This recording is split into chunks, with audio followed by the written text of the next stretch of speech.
శివుడు అంటే మంగళములను ఇచ్చువాడు అని అర్థం. ఆయన ఎప్పుడు మంగళములనే చేస్తాడు. అమంగళం చెయ్యడం ఆయనకి చేత కాదు, అసలు ఆయన చెయ్యడు. అందుకని ఆయనకి శివుడని పేరు. ఆ పేరు చెప్పేటప్పటికి కోపం వచ్చిందంతే. ఒక్కొక్కరు చూడండి, నమస్కారం పెట్టలేదని కోపం పెట్టుకుంటారు కడుపులో.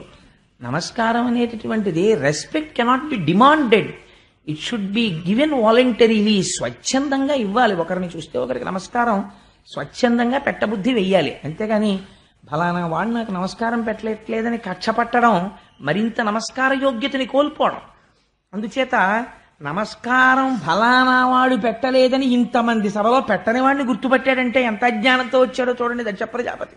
ఆయన ఎంత ప్రజాపతి అయితే ఎవడకు కావాలి అంటే, ఇవాళ దక్ష ప్రజాపతి ఏ రూపంలో ఉన్నాడు? లేచిన వాళ్ళు ఇంతమంది గుర్తులేరు, లేవని వాళ్ళు ఇద్దరిలో ఒకడు ఎందుకు గుర్తులేడో అందుకని లేవక్కర్లేదు లేని వదిలిపెట్టాడు, ఒకడిని పట్టుకుంటున్నాడు. అంటే ఇప్పుడు అజ్ఞానమునందు దక్షుడున్నాడు ఖచ్చితం కదండి. లేకపోతే ఫలానా ఆయన సభలో నేను వచ్చినప్పుడు లేవట్లేదు, ఆయన మీద కక్ష పెట్టాడంటే తను జారిపోతున్నాడా అవతలవాడు జారిపోతున్నాడా? చూశాడు శంకరుడి వంక, కళ్ళు ఎర్ర పడిపోయాయి. క్రోధంతో సభలో ఉన్న వాళ్ళందరినీ చూసి ఒక మాట అన్నాడు, వీడెవరు అన్నాడు. అంటే వాళ్ళు ఆశ్చర్యపోయారు, ఇదేమిటి అల్లుడు కదా ఎవరంటాడేమిటి, కాళ్ళు కడిగి కన్యాదానం చేశాడు, వీడెవరు అని అడుగుతాడేమిటి అని. శివుడు నవ్వుతూ కూర్చున్నాడు. అర్థమైంది, ఓహో నమస్కారం పెట్టలేదు కదా, కోపం వచ్చింది. అంటే పాపం వాళ్ళు లేచి అన్నారు, శివుడండి అన్నారు. మరి అడిగిన వాడిని చెప్పకపోతే వాడి మళ్ళీ ఆయన మీద ఏం కోపం వస్తుందో, అందుకని వీడెవరు అన్నాడు. అంటే చెప్పాలి కదా, అదేమిటంటే నేను మనసులో అనుకున్న శివుడండి అన్నారు. ఆ మాట అనేటప్పటికి ఇంకా సర్రం అన్నాడు, శివుడా అన్నాడు. శివుడు అంటే మంగళములను ఇచ్చువాడు అని అర్థం. ఆయన ఎప్పుడు మంగళములనే చేస్తాడు. అమంగళం చెయ్యడం ఆయనకి చేత కాదు, అసలు ఆయన చెయ్యడు. అందుకని ఆయనకి శివుడని పేరు. ఆ పేరు చెప్పేటప్పటికి కోపం వచ్చిందంతే. ఆయన అన్నాడు, అనయములుప్త క్రియాకలాపుండు, మానహీనుండు, మర్యాద లేనివాడు, మత్త ప్రచారుండు, దిగంబరుండు, భూత ప్రేత పరివృతుండు, ఉన్మత్తనాథుండు, భూతిలిప్తుండు, అస్థిభూషణుండు. ఎంత దారుణమైన మాటలు వాడాడో చూడండి.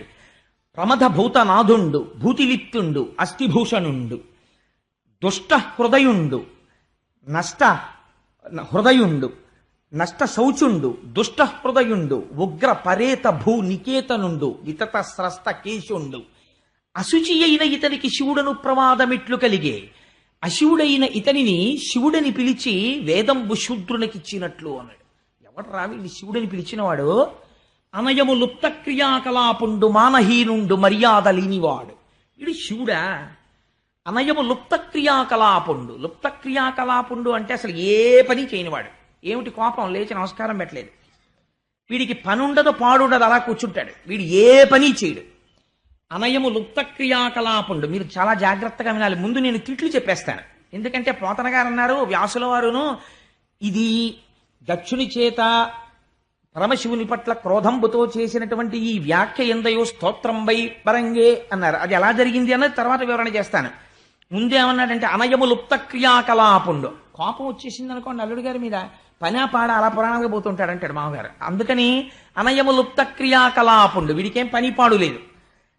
మానహీనుండు, వీడికి మానం మర్యాద ఏం లేవు. ఎందుకని? ఆయన దిగంబరుండు, బట్టకట్టుకోడు. మానహీనుండు, మర్యాద లేనివాడు. ఇక్కడ బయటపడిపోయాడు స్పష్టంగా. ఏమిటి మర్యాద? తనకి దండం పెట్టలేదు. అందుకని మానహీనుండు, మర్యాద లేనివాడు. అక్కడతో ఊరుకున్నాడా? ఊరుకోలేదు. మత్త ప్రచారుండు, ఎప్పుడు మదించినటువంటి వాడు ఎలా ఉంటాడో పిచ్చాడు అలా తిరుగుతుంటాడు. మత్త ప్రచారుండు, ఉన్మత్త ప్రియుండు, పిచ్చి వాళ్ళందరినీ వెంటేసుకు తిరుగుతుంటాడు. అలాంటి వాళ్ళంటే వీడికి ఇష్టం. ఉన్మత్త ప్రియుండు, దిగంబరుండు, బట్టే కట్టుకోడు. దిగంబరుండు, భూత ప్రేత పరివృతుండు, ఎప్పుడు చుట్టూ భూతాల్ని ప్రేతాల్ని పిశాచాల్ని పెట్టుకు తిరుగుతాడు. భూత ప్రేత పరివృతుండు, ఉన్మత్తన తామస ప్రమథ గణ నాథుండు, తామసమైనటువంటి ప్రమథగణాలకన్నింటికీ కూడా నాథుడై ఉండేటటువంటి వాడు. భూతిలిప్తుండు, శ్మశానంలో కాలినటువంటి శవానం యొక్క బూడిదని తీసి ఒంటికి రాసుకుంటాడు. భూతిలిప్తుండు, అస్థిభూషణుండు, ఆ శవం కాలిపోయిన తర్వాత ఉన్న ఎముకలు తీసి దండ కొట్టుకుని మెళ్ళలో వేసుకుంటూ ఉంటాడు. భూతిలిప్తుండు, అస్థిభూషణుండు. అక్కడతో ఊరుకున్నాడా? నష్ట శౌచుండు, అసలు వీడికి శౌచమే లేదు. అంతమునందు లేదు, బాహ్యమునందు లేదు, రెండింటి యందు శౌచం లేదు. నష్ట శౌచుండు, దుష్ట హృదయుండు, మంచి హృదయం కాదు, చాలా దుష్టమైనటువంటి హృదయం ఉన్నవాడు. నష్టశౌచుండు దుష్టహృదయుండు ఉన్మత్తనాథుండు, పిచ్చాళ్ళందరికీ వీడి నాయకుడు. ఉన్మత్తనాథుండు ఉగ్ర పరేత భూనికేతనుండు, శవాలన్నింటినీ ఎక్కడ కాలుస్తారో అందరూ ఎక్కడికి వెళ్ళడానికి భయపడతారో అటువంటి శ్మశానంలో తిరిగేవాడు.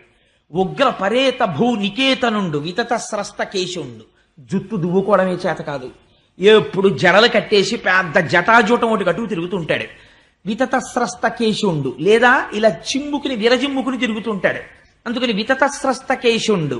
అశుచి, అసలు చూస్తేనే భయం వేస్తుంది, ముట్టుకో బుద్ధి ఇదో, అమంగళకరుడు. అశుచి అయిన ఇతనికి శివుడను ప్రమాదమెట్లు కలిగి, ఇతనికి శివుడని పేరు ఎవరు పెట్టారు? ఎలా మంగళకరుడు. వీణ్ణి పట్టుకుని శివుడని పిలిస్తే నాకేమని పిలుస్తోందో తెలుసా? అశివుడైన ఇతనిని శివుడని పిలుచుట వేదంబు శూద్రునికిచ్చినట్లు.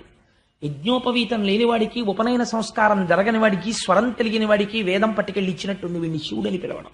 ఎవడు పిలిచాడు వీడిని శివుడని? ఎంత దారుణంగా మాట్లాడాడో చూడండి, అంత భయంకరమైన శివనింద చేశాడు.